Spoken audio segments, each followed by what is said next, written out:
യേശു വരാറായി, വാനമേഘങ്ങളിൽ വരാറായി.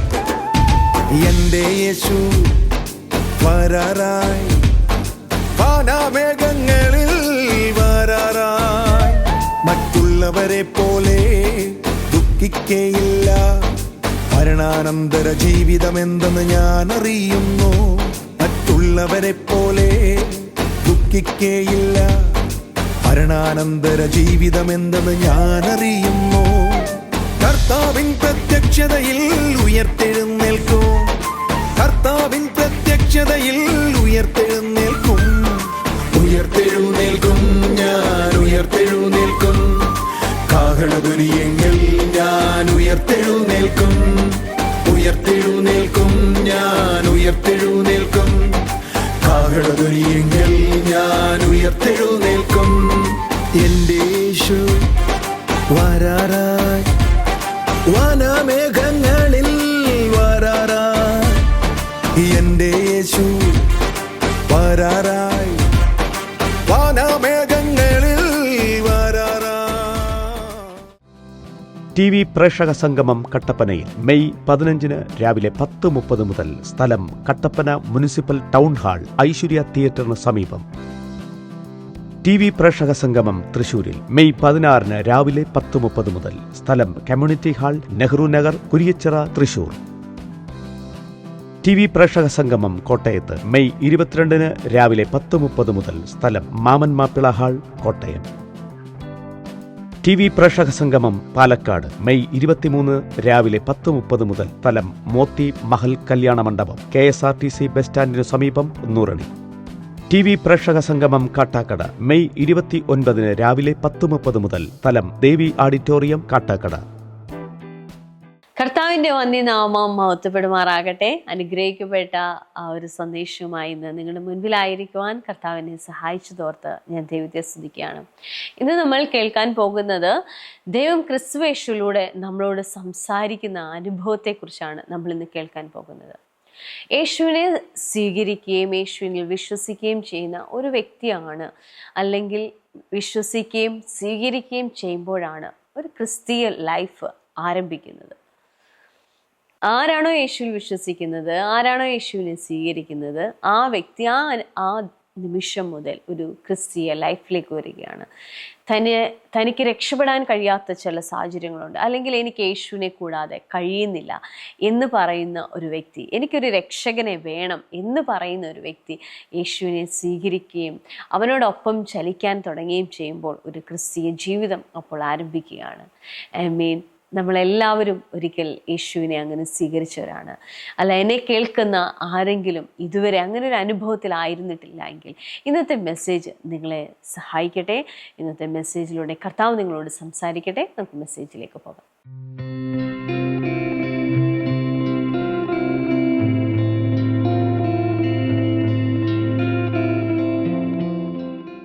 ഞാനിന്ന് ചിന്തിക്കാൻ പോകുന്നത്, കഴിഞ്ഞ ദിവസങ്ങളിൽ നമ്മൾ കണ്ടിന്യൂസ് ആയി ചിന്തിച്ചുകൊണ്ടിരുന്ന ക്രിസ്തുവിൽ ദൈവം നമ്മളോട് സംസാരിക്കുന്നതിനെ കുറിച്ചാണ് ഇന്ന് രാത്രി, ഇന്ന് പകല് നമ്മൾ ചിന്തിക്കാൻ പോകുന്നത്. ഞാൻ ഇങ്ങനെ പറയാൻ തുടങ്ങിയിരുന്നു, നിങ്ങൾ ഓർമ്മിക്കുന്നെന്ന് ഞാൻ വിശ്വസിക്കുന്നത്.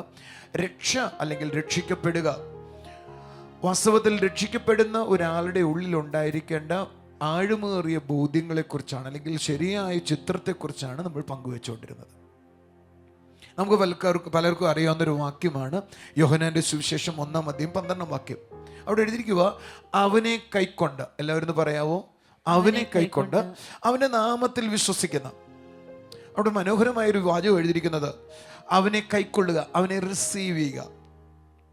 ഇത് നിങ്ങൾ ക്രിസ്തീയ ജീവിതത്തിന്റെ ആരംഭം എങ്ങനെയാണെന്ന് ചോദിച്ചാൽ വേദപുസ്തകം പറയുക, അവനെ റിസീവ് ചെയ്യുന്നതിലൂടെയാണ്. കുറച്ചും കൂടെ നന്നായി പറഞ്ഞാൽ, അവനെ സ്വീകരിക്കുന്നതിലൂടെയാണ് ക്രിസ്തീയ ജീവിതം ആരംഭിക്കുന്നത്. ഞാനൊന്നും കൂടെ ആ വാചകം പറയട്ടെ. എവിടാ ബ്രദറെ ക്രിസ്തീയ ജീവിതം തുടങ്ങുന്നത്? ക്രിസ്തീയ ജീവിതം തുടങ്ങുന്നത്? വേദപുസ്തകം പറയുക, അവനിൽ വിശ്വസിക്കുകയും വിശ്വസിച്ച് അവനെ സ്വീകരിക്കുകയും ചെയ്യുന്നതിലൂടെയാണ് വേദപുസ്തകം പറയുന്നത് ക്രിസ്തീയ ജീവിതം ആരംഭിക്കുന്നത്. ക്രിസ്തീയ വിശ്വാസിയുടെ ഉള്ളിൽ ഉണ്ടായിരിക്കേണ്ട ബോധ്യം, ഞാൻ യേശുവിലും യേശു എന്നിലും വസിച്ച ദിവസമാണ് വാസ്തവത്തിൽ എൻ്റെ ക്രിസ്ത്യൻ ലൈഫ് ആരംഭിച്ചത്. എന്നാൽ പലപ്പോഴും എനിക്ക് തോന്നാറുള്ളത്, ക്രിസ്ത്യാനികൾ എന്ന് വിളിക്കുന്ന നമ്മുടെ ഉള്ളിൽ, എൻ്റെ ഉള്ളിൽ യേശു വസിക്കുന്നു എന്നോ യേശുവിൻ്റെ ഉള്ളിൽ ഞാൻ വസിക്കുന്നു എന്നോ ആ ബോധ്യത്തിലല്ല നമ്മളായിരിക്കുന്നത്. ഞാനൊരു ക്രിസ്ത്യനാണ്, മതപ്രകാരമായി ഞാൻ ക്രിസ്ത്യനാണ്, ഞാനൊരു ക്രിസ്തുവിൻ്റെ മതത്തിലാണ് ജനിച്ചത്, ക്രിസ്ത്യാനി എന്ന മതത്തിലാണ് ജനിച്ചത്. എന്നാൽ വേദപുസ്തകം വിളിക്കുന്നത് ആരാണോ ക്രിസ്തുവിനെ കൈക്കൊള്ളുന്നത്. ആരോ ഒരാൾ എന്നോട് ചോദിച്ചു, ബ്രദറെ, സ്നാനപ്പെടണോ, രക്ഷിക്കപ്പെടണോ, സ്നാനപ്പെടേണ്ടത് എപ്പോഴാണ്, രക്ഷയിലേക്ക് വരേണ്ടത് എപ്പോഴാണ്? എനിക്ക് നിങ്ങളോട് പറയാം, വളരെ സിമ്പിളായിട്ട്, യേശുവിനെ തൻ്റെ രക്ഷിതാവായി, തൻ്റെ കർത്താവായി എന്ന് എനിക്ക് സ്വീകരിക്കാൻ പ്രാപ്തിയുണ്ടോ, ആ നിമിഷമാണ് രക്ഷയിലേക്ക് വരാൻ പറ്റുന്നത്. എന്താണ് രക്ഷിക്കപ്പെടുക എന്ന് പറഞ്ഞാൽ, യേശുവിനെ തൻ്റെ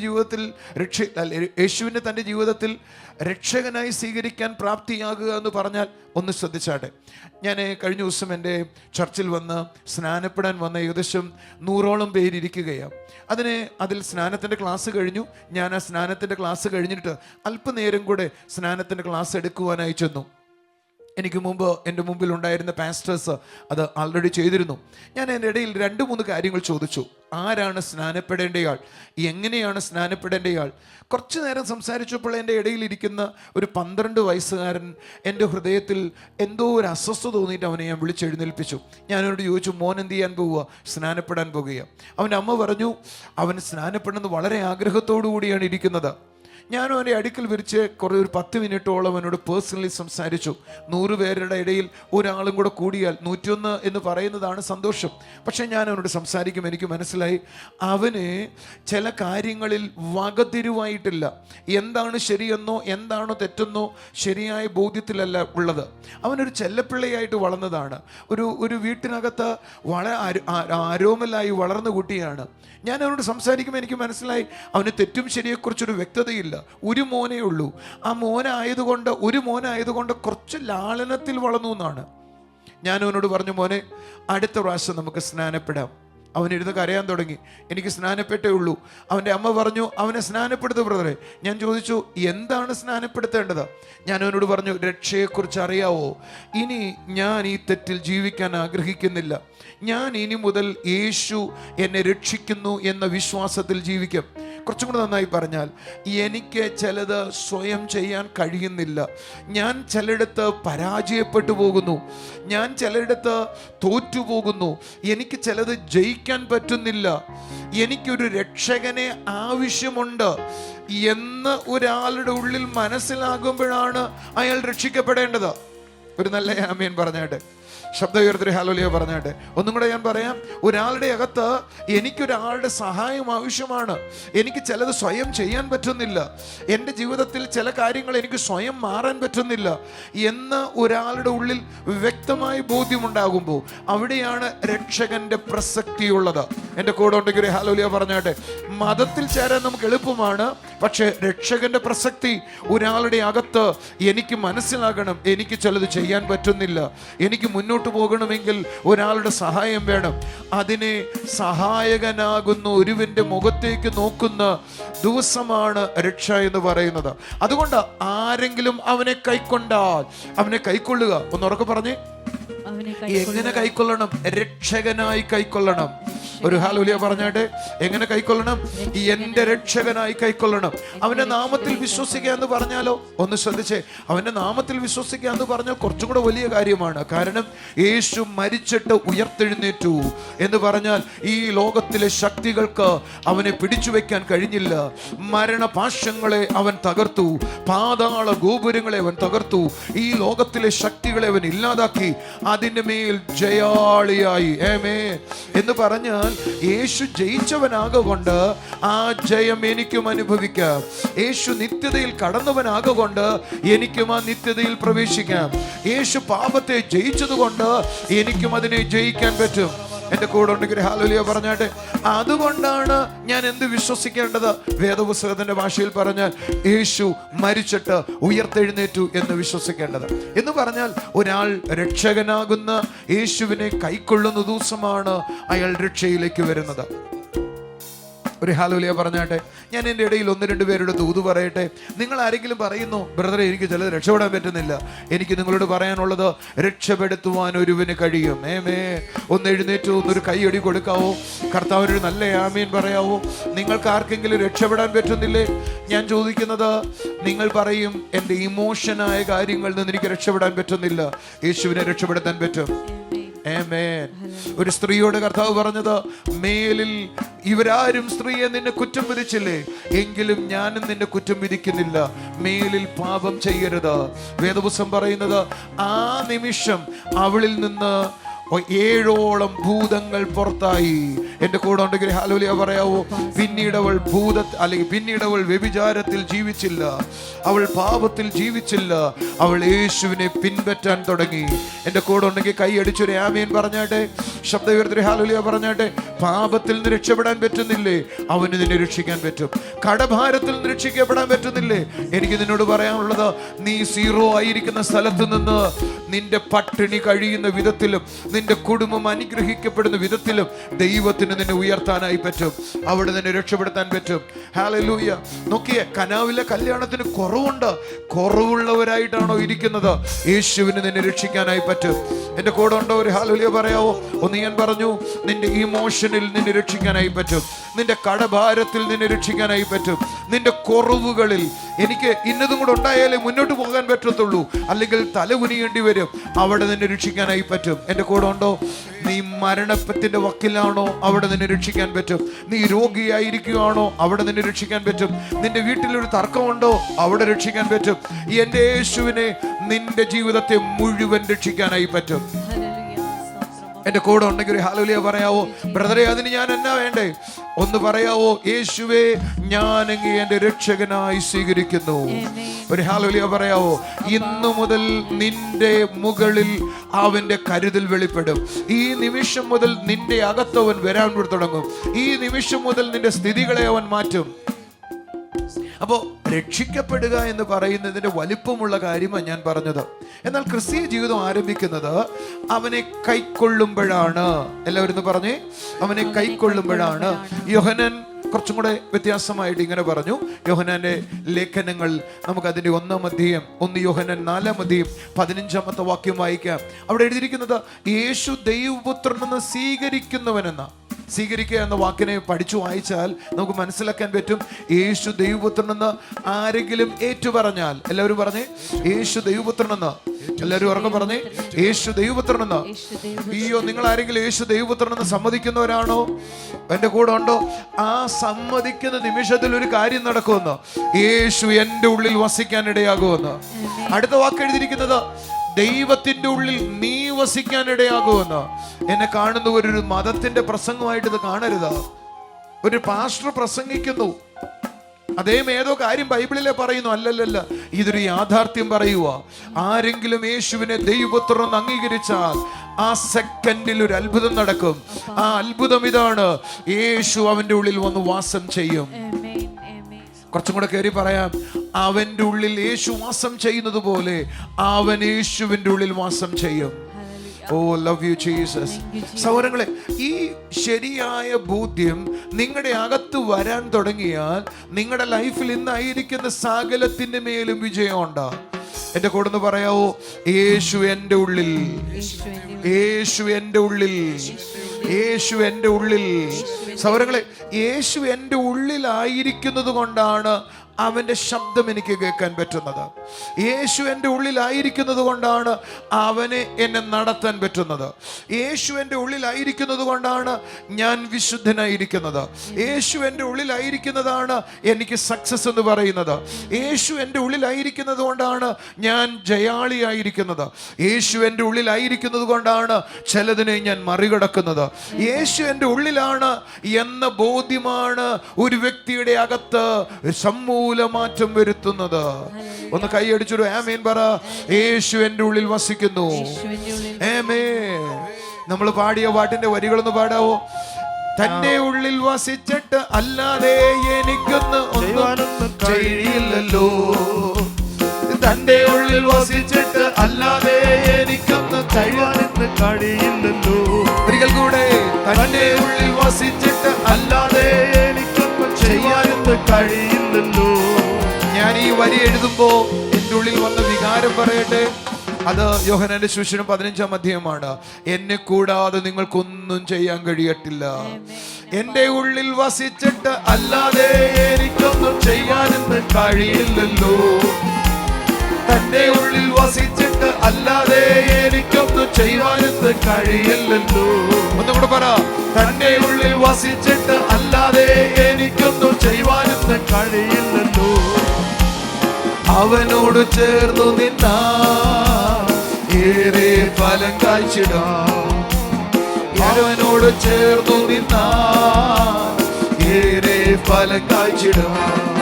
അത് പറയാവോ? അവനോട് ചേർന്നു നിന്നാ ഏറെ ഫലം കായ്ച്ചിടും. ഞാനെന്ന് അവൻ മകൻ, ഞാനെന്ന് അവൻ മകൻ, അവനെന്ന് നല്ലയപ്പ, ഞാനെന്ന് അവൻ മകൻ. എന്ന് പറഞ്ഞേ, ഞാനെന്ന് അവന്റെ മോനാണ്. അവന്റെ ഉള്ളിൽ വസിച്ചിട്ട് നമുക്കൊരു വാക്യം കൂടെ വായിക്കാം. യോഹന്നാന്റെ സുവിശേഷമാണ് അത്. അതിന്റെ 14-ാം അധ്യായം അതിന്റെ 23-ാമത്തെ വാക്യം. യേശുവനോട്, എന്നെ സ്നേഹിക്കുന്നവൻ എൻ്റെ വചനം പ്രമാണിക്കും. അടുത്ത വാചകം ശ്രദ്ധിക്കാവോ? എൻ്റെ പിതാവ് അവനെ സ്നേഹിക്കും, ഞങ്ങൾ അവൻ്റെ അടുക്കൽ വന്ന് അവനോടുകൂടെ വാസം ചെയ്യും. നമ്മുടെ കുഞ്ഞു ബുദ്ധിക്ക് അതുകൊണ്ട് മനസ്സിലാക്കാൻ കുറച്ച് പ്രയാസമാണ്. ആരെങ്കിലും ദൈവത്തിൻ്റെ വചനം, ക്രിസ്തുവിൻ്റെ വചനം, അത് കുറച്ച് പിന്നീട് ചിന്തിക്കാം നമുക്ക്. ആരെങ്കിലും അവൻ്റെ വചനം വിശ്വസിച്ചാൽ, അവൻ്റെ വചനം അനുസരിച്ചാൽ, വേദവസം പറയുക, പിതാവ് അവനെ സ്നേഹിക്കും, ഞാൻ അവനെ സ്നേഹിക്കും. എന്നിട്ട് അടുത്ത വാചകം പറയുക, ഞങ്ങൾ അവൻ്റെ അടുക്കൽ വന്ന് വാസം ചെയ്യും. ഞാനൊരു ചോദ്യം ചോദിച്ചോട്ടെ. എന്നെ കേൾക്കുന്ന സ്റ്റുഡിയോയിലുള്ള ആളുകൾ തന്നെ, അല്ല എന്നെ കേൾക്കുന്ന എൻ്റെ കൂടെ നിൽക്കുന്ന ഓരോരുത്തരും സ്വയം ചിന്തിച്ചേ. ഞാൻ വിശ്വസിച്ച ദിവസത്തിൽ ഈ പിതാവാം ദൈവവും പുത്രനാം ദൈവവും എൻ്റെ ഉള്ളിൽ വാസം ചെയ്യുന്നോ? എൻ്റെ കൂടെ ഉണ്ടോ? ഒന്ന് സ്വയം ചോദിച്ചേ. എൻ്റെ കൂടെ ഉണ്ടോ? അതോ ഈ പുസ്തകത്തിൽ എഴുതിയിരിക്കുന്ന കാര്യം മാത്രമാണോ? അതോ എൻ്റെ കൂടെ ഉണ്ടോ വാസ്തവത്തില്? ജസ്റ്റിനെ, ഇത് പുസ്തകത്തിൽ എഴുതി വെച്ചിരിക്കുന്ന കാര്യമല്ലേ, യാഥാർത്ഥ്യമില്ലുമാണോ? സനല്, എങ്ങനെയാ? ബൈബിളിൽ എങ്ങനെയൊക്കെ എഴുതിയിട്ടുണ്ട്. എത്രയോ കാര്യങ്ങൾ ബൈബിളിൽ എഴുതിയിട്ടുണ്ട്. നിങ്ങൾ വിശ്വസിച്ചാൽ മല പോലെ നീങ്ങുമെന്ന് പറഞ്ഞു. വല്ലതും നടക്കുന്ന കാര്യമാണോ? സത്യത്തിൽ പിതാവും ദൈവവും പുത്രനാം ദൈവവും നമ്മുടെ ഉള്ളിലുണ്ടോ? നമ്മൾ കേട്ടിരിക്കുന്ന പിതാവ് എന്ന് പറയുന്നത് സൂര്യന് അല്ലെങ്കിൽ അടുത്തുകൂടാത്ത വെളിച്ചത്തിൽ വസിക്കുന്ന പിതാവ് എൻ്റെ കൂടെ ഒന്നുണ്ടോ? സത്യമായും ഇത് ശരിയാണോ? എൻ്റെ കൂടെ ഉണ്ടെങ്കിൽ ഹല്ലേലൂയ പറയാവോ? ഞാൻ വിശ്വസിക്കുന്നത് ബൈബിളിലെ ഓരോ എഴുത്തും അതങ്ങനെ തന്നെ വിശ്വസിക്കുന്ന അനുസരിച്ച് നിങ്ങളിൽ അത് മനസ്സിലാക്കാനായി കഴിയും. ആമേൻ. ഒരു ഹല്ലേലൂയ പറഞ്ഞാട്ട് ഒന്നും കൂടെ ഞാൻ ആ വാചകം പറയാം. നിങ്ങളുടെ ഉള്ളിൽ ആ വാക്ക് അങ്ങനെ തന്നെ എന്ന് വിശ്വസിക്കുന്ന അനുസരിച്ച് അത് നിങ്ങൾക്ക് അനുഭവിക്കാനായി കഴിയും. എൻ്റെ കൂടെ ഉണ്ടെങ്കിൽ ഒരു ഹല്ലേലൂയ പറഞ്ഞാട്ട് ഇന്ന് പകൽ പറ, എൻ്റെ ഉള്ളിൽ യേശു വാസം ചെയ്യുന്നു, എൻ്റെ ഉള്ളിൽ യേശു വാസം ചെയ്യുന്നു. ഒന്നുറക്കെ പറയാവോ? എൻ്റെ പിതാവാം ദൈവവും പുത്രനാം ദൈവവും എനിക്ക് ചുറ്റും വാസം ചെയ്യുന്നു. ഞാൻ അവൻ്റെ ഉള്ളിലാണ്, ഞാൻ അവൻ്റെ ഉള്ളിലാണ്, ഞാൻ അവൻ്റെ ഉള്ളിലാണ്, ഞാൻ അവൻ്റെ ഉള്ളിലാണ്, ഞാൻ അവൻ്റെ ഉള്ളിലാണ്. ക്രിസ്തുവിൽ ഞാൻ വസിക്കുന്നു. പിതാവാം ദൈവം എൻ്റെ ഉള്ളിൽ വസിക്കുന്നു, പുത്രനാം ദൈവം എൻ്റെ ഉള്ളിൽ വസിക്കുന്നു, പരിശുദ്ധാത്മാവാം ദൈവം എന്നിൽ വസിക്കുന്നു. ഞാൻ യേശുവിന് ഉള്ളിലാണ് ആയിരിക്കുന്നത്. എന്നാൽ അതേപോലെ തന്നെ കർത്താവ് പറയുകയാണ്, അവൻ എൻ്റെ ഉള്ളിൽ വസിക്കുന്നു, പിതാവിൻ്റെ ഉള്ളിൽ വസിക്കുന്നു, പരിശുദ്ധാത്മാവിൻ്റെ ഉള്ളിൽ വസിക്കുന്നു. ഒരുവൻ ക്രിസ്തുവിലായാൽ ആ വ്യക്തിയുടെ ലൈഫ് മാറുകയാണ്. അന്നു മുതൽ ആ വ്യക്തിയുടെ ജീവിതം സാധാരണ ഒരു വ്യക്തിയെ പോലെയല്ല. അന്നു മുതൽ ആ വ്യക്തിയുടെ ഉള്ളിൽ പിതൃപുത്ര പരിശുദ്ധാത്മാവ് വസിക്കുകയാണ്. നിങ്ങളൊരു സാധാരണ വ്യക്തിയല്ല, നിങ്ങളൊരു സാധാരണ വ്യക്തിയല്ല. നിങ്ങൾക്ക് അവൻ്റെ ശബ്ദത്തെ കേൾക്കാൻ കഴിയും. അവൻ നിങ്ങളെ നടത്തുവാനിടയാകും. നിങ്ങളായിരിക്കുന്ന സകല മേഖലയിലും അവൻ നിങ്ങളെ മുൻപോട്ട് കൊണ്ടുപോകുന്നത് നിങ്ങൾക്ക് അനുഭവിക്കാനായി കഴിയും. ആമേൻ. കർത്താവിൻ്റെ കൃപയിലായിരിക്കാൻ നമുക്കിനി ചില സാക്ഷ്യങ്ങൾ കാണാം.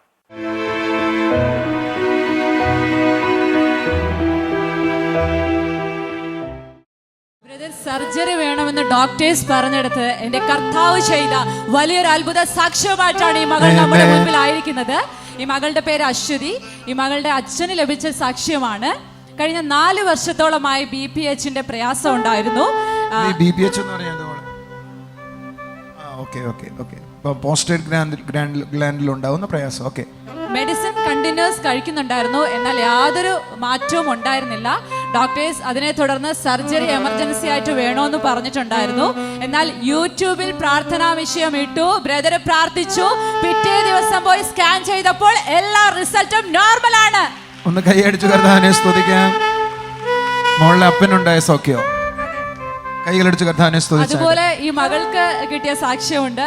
ഡിഗ്രി പഠിക്കുന്നതിനായി ഒത്തിരി കോളേജുകളിലേക്ക് കൊടുത്തിട്ടുണ്ടായിരുന്നു, എന്നാൽ ഒരിടത്തു നിന്നും വിളിച്ചിരുന്നില്ല. എന്നാൽ ഒത്തിരി പ്രയാസത്തോടെ ഇരിക്കുന്ന സമയത്ത് യൂട്യൂബിൽ പ്രാർത്ഥനാ വിഷയം ഇട്ടു, സോളിസിസ്റ്റർ പ്രാർത്ഥിച്ചു. അടുത്ത ആഴ്ച തന്നെ കോളേജിൽ നിന്ന് മോള് വിളിച്ചു, ഡിഗ്രിക്ക് അഡ്മിഷൻ ലഭിച്ചു എന്നാണ് സാക്ഷ്യപ്പെടുത്തുന്നത്. അതുപോലെ അനിയത്തിക്ക് ഒരു സാക്ഷ്യം ഉണ്ടായി. അനിയത്തി സ്കൂളിൽ സ്പോർട്സ് കോമ്പറ്റീഷൻ ഉണ്ടായിരുന്നു. പോകുന്നതിൻ്റെ അന്ന് ഒത്തിരി പ്രയാസത്തോടെ ആയിരുന്നു പോയത്.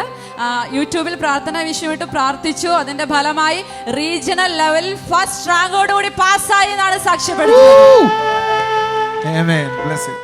ഈ ആന്റിയുടെ കുടുംബത്തിൽ കർത്താവ് ചെയ്ത ഒരു കൂട്ടം അത്ഭുത സാക്ഷ്യങ്ങളാണ് പറയാനുള്ളത്. ഒരു കൂട്ടം കാര്യങ്ങളുണ്ട്. ഈ ആന്റിയുടെ പേര് സന്ധ്യ, ഹസ്ബൻഡിന്റെ പേര് സുരേഷ് കുമാർ എന്നാണ്. പള്ളിച്ചിൽ എന്ന സ്ഥലത്ത് നിന്ന് വരുന്നു. ആദ്യത്തെ സാക്ഷ്യം എന്ന് പറയുന്നത് 15 വർഷമായിട്ട് ആന്റിക്കും ഹസ്ബൻഡിനും ബോഡി മൊത്തം ഉണ്ടായിരുന്ന ചൊറിച്ചിലിന്റെ ബുദ്ധിമുട്ട് കർത്താവ് പരിപൂർണമായി മാറ്റിയ ഒരു അത്ഭുത സാക്ഷ്യം. ചേച്ചി എന്നെ പറഞ്ഞു എന്തുവാ എന്താണെന്ന് അറിഞ്ഞൂടാ. ഡോക്ടറെ കാണിച്ചപ്പോൾ മരുന്നെല്ലാം കഴിച്ചിട്ടൊന്നും ഒരു കുറവില്ലായിരുന്നു. ഹസ്ബൻഡിനും ഉണ്ട്, ചേച്ചിക്കും ഉണ്ട്. ഹസ്ബൻഡിനാണ് കൂടുതലുണ്ടായിരുന്നത്. എന്തുവാ ചൊറിച്ചിലെന്ന് പറഞ്ഞ ദേഹം മുഴുവൻ ചൊറിഞ്ഞു പെട്ടു. അല്ല, ഈ മൊത്തം എല്ലാം ചൊറിച്ചിലും തടിച്ച് വരുമായിരുന്നു. 15 കൊല്ലമായിട്ടുള്ളൂ. അത് പൂർണ്ണമായിട്ട് മാറിപ്പോയി. ഒരു നല്ല കൈയൊടി കൊടുത്തേ ഒക്കത്തുള്ളൂ. രണ്ടാമത്തെ സാക്ഷ്യം എന്ന് പറയുന്നത് ഇവർ മറ്റൊരു വീട്ടിൽ താമസം മാറാൻ ആഗ്രഹിച്ചിരുന്നു. അങ്ങനെ ചർച്ചിൽ വന്ന് ബ്രദറിനെ കണ്ട് പ്രാർത്ഥിച്ചു. കർത്താവ് അവിടെ വലിയൊരു അത്ഭുതം പ്രവർത്തിച്ചു എന്നാണ് പറയുന്നത്.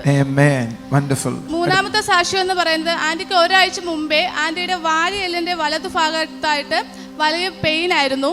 അങ്ങനെ ഹോസ്പിറ്റലിൽ കാണിച്ച് എല്ലാ ടെസ്റ്റും ചെയ്തു. അതിലൊരു പ്രശ്നമില്ലെന്നാണ് പറയുന്നത് ഡോക്ടർമാർ. പക്ഷെ ആന്റിക്ക് വല്ലാത്ത പെയിൻ ആയിരുന്നു. അങ്ങനെ ചർച്ചിൽ വന്നു. അപ്പോൾ ബ്രദർ ഒരു ദൂത് പറഞ്ഞു, ഒരു വ്യക്തിക്ക് വാരിയലിന്റെ താഴെയായിട്ട് ഒരു കട്ടിയുണ്ട്, അതിപ്പോൾ കർത്താവ് മാറ്റുകയാണെന്ന് പറഞ്ഞു.